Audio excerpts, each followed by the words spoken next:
Welcome to The Explainer. Today we're unpacking one of the most bizarre, yet absolutely devastating industrial disasters in modern history. We're heading back to 1919, straight into the bustling streets of Boston, Massachusetts, to look at an event that honestly sounds like a dark fairy tale, but was entirely, tragically real. We're talking about the Great Boston Molasses Flood.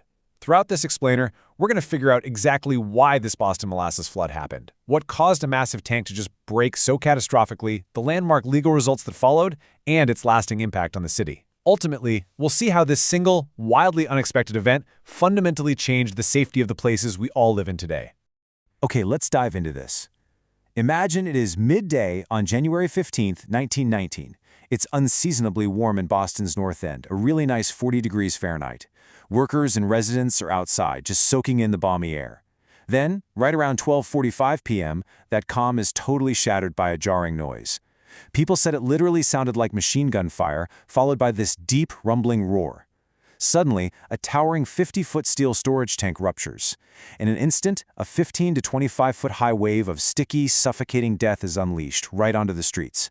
I mean, people were literally picked up by a rush of air and hurled feet away before this dark, viscous liquid just swallowed them entirely. So here's the agenda for our multidisciplinary journey today. We'll start with Boston's terrible molasses flood, dive into why did the tank break, look at the destruction and rescue work, examine the legal battle and results, and wrap up with the impact on city and industry. Section 1. Boston's terrible molasses flood, the day the North End fell. Let's start by setting the scene just moments before everything went wrong. Boston's North End was this highly congested, working-class neighborhood. Right near Copp's Hill Wharf, there was a monstrous 50-foot-tall steel storage tank owned by the Purity Distilling Company, which was a subsidiary of United States Industrial Alcohol, or USIA.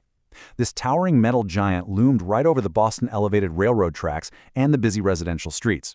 It was definitely an eyesore, but almost nobody realized it was a ticking time bomb. When that tank burst, it didn't just spring a leak, it completely erupted. It released 2.3 million gallons of industrial-grade blackstrap molasses. To put that into perspective, that weighs an astonishing 26 million pounds. Driven by the sheer weight and fluid dynamics of all that goop, this tsunami raced through the cobblestone streets at 35 miles per hour. That is incredibly fast for any flood, let alone one made of thick syrup. You simply could not outrun it. And this brilliantly illustrates the horrific scale of the destruction. It was absolute. That 35-mile-per-hour wave was so powerful, it literally knocked the Boston elevated train right off its truss. It crushed brick buildings into rubble, picked up entire houses, and, get this, it even pushed a firehouse completely off its foundation. The force was so incredibly violent that heavy crumpled pieces of the steel tank were found littering the debris field far, far away from the original site. Section 2. Why did the tank break? A forensic breakdown. Which brings us to the core mystery of our explainer. Why exactly did the tank break? How does a massive steel structure built by a wealthy corporation just explode on a mild winter day? Well, to answer that, we have to shift gears from history to forensic engineering. A huge factor here was the environment and fluid dynamics. See, just days before, the temperature in Boston was a bone-chilling 2 degrees Fahrenheit. This extreme cold caused the outer layer of molasses inside the tank to harden into this dense, leathery shell. But on the day of the disaster, the temperature rapidly shot up to 40 degrees. The warmer molasses inside began to ferment, and that generated carbon dioxide gas. Because of that cold, leathery outer shell, the gas couldn't vent anywhere. The tank essentially became a giant, pressurized bomb. But actually, environmental factors only triggered the underlying metallurgical disaster. Modern engineering analyses reveal some truly catastrophic flaws. The steel walls were 50% thinner than required to hold that kind of volume. The steel itself was laced with magnesium, which made it way too brittle. The rivet holes weren't reinforced at all, and the fatal fractures started right at a rivet hole above a manhole cover. Why were these glaring mistakes made? Because the man in charge of the project, USIA's Arthur Gell, was basically a clerk. He had absolutely zero engineering or construction experience, none. Let's move to and see how this builds. This catastrophic failure was the direct result of a timeline of pure corporate negligence. Back in 1915, construction was heavily rushed to store molasses used for manufacturing munitions for World War I. They didn't even bother doing a proper leak test. By 1916, the tank was groaning and leaking so badly that neighborhood kids would actually scrape free molasses off the sides. And USIA's response? They didn't fix the structural issues, they simply painted the tank brown so the oozing leaks would blend in and hide the molasses. Unbelievable, right? Then on January 13th, a fresh, hot shipment arrived from the Caribbean, filling it right to the brim. 2 days later, it completely collapsed under the stress. Section 3. Destruction and rescue work, the aftermath. The combination of a pressurized tank and paper-thin walls resulted in an unprecedented disaster, and the human toll was just devastating. 21 people tragically lost their lives, and another 150 were injured. While most of the victims were laborers and drivers working nearby, the tragedy didn't spare anyone in its path. Among the victims were two 10-year-olds, Pasquale Antasca and Maria D'Estasio, who were simply out enjoying the warm day near the tank. Fireman George Leahy lost his life when the molasses literally crushed his firehouse. It was a suffocating, terrifying end. The rescue and cleanup efforts that followed were a monumental, grueling task. As Harvard researchers later noted, the winter air rapidly cooled the molasses as it spread out, turning it into a hardening goop that made frantic rescue efforts nearly impossible. First responders, including cadets from the USS Nantucket and the Boston Police, were quickly covered in the sweet-smelling but deadly residue. Normal cleaning methods totally failed, until city workers realized they could use fireboats to spray salt water from the harbor to break down the molasses, followed by dumping massive amounts of sand to absorb the sticky mess.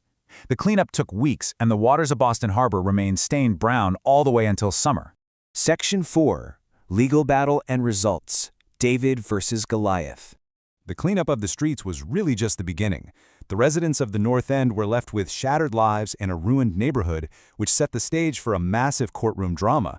This became a classic David versus Goliath legal battle. Now, what's really interesting about this slide is the sheer audacity of the corporate defense. USIA completely denied any structural failure.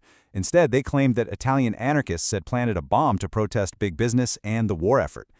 It was a very convenient deflection, especially given the political tensions of the time. But the court-appointed auditor, Colonel Hugh W. Ogden, wasn't swayed by this misdirection. After carefully reviewing all the evidence, he impartially found zero proof of a bomb. He ruled that the disaster was strictly the result of catastrophic structural weakness and blatant corporate negligence. This wasn't just a brief open-and-shut hearing. This was a war of attrition. The class action lawsuit consolidated over 100 claims and dragged on for 37 months, making it the longest and most costly trial in Massachusetts history at that time.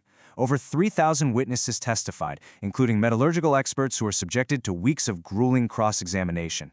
Ultimately, USIA was forced to pay out over $628,000 in damages. To put that into perspective, that's the equivalent of millions and millions of dollars today. Section 5. Impact on city and industry, the legacy of regulation. While the financial payout offered some compensation to the victims, the true legacy of the Great Boston Molasses Flood extends way beyond the borders of Massachusetts. It fundamentally shifted the landscape of American public policy and engineering. This disaster proved, once and for all, that big business could no longer self-police. So the crucial point is, in direct response to the horrific negligence of having a clerk oversee a massive industrial tank, the Boston Building Department required that all new structural plans must be signed and sealed by a certified professional. This catalyzed a nationwide movement. States rapidly adopted formal engineering licensing requirements and mandated rigorous municipal building inspections. As historian Stephen Puleo highlighted, this bizarre tragedy marked a real turning point. It marked the beginning of the end of an era when big business faced no government restrictions on its activities and zero consequences. Before 1919, regulations were seen as just a mere inconvenience for business magnates. Afterward, regulation became a powerful tool of the taxpayer. The trial proved that the public could actually fight back, and that corporations would be held accountable for wanton negligence that endangered communities. The Great Boston Molasses Flood is often remembered for its sheer strangeness, but its legacy is quite literally written into the concrete, steel, and legal codes of every modern city. So, I leave you with this thought. Next time you walk past the construction site, see a building permit, or notice an engineer's seal, will you remember the 21 lives lost and the sweet, deadly wave that made those safety standards absolutely necessary?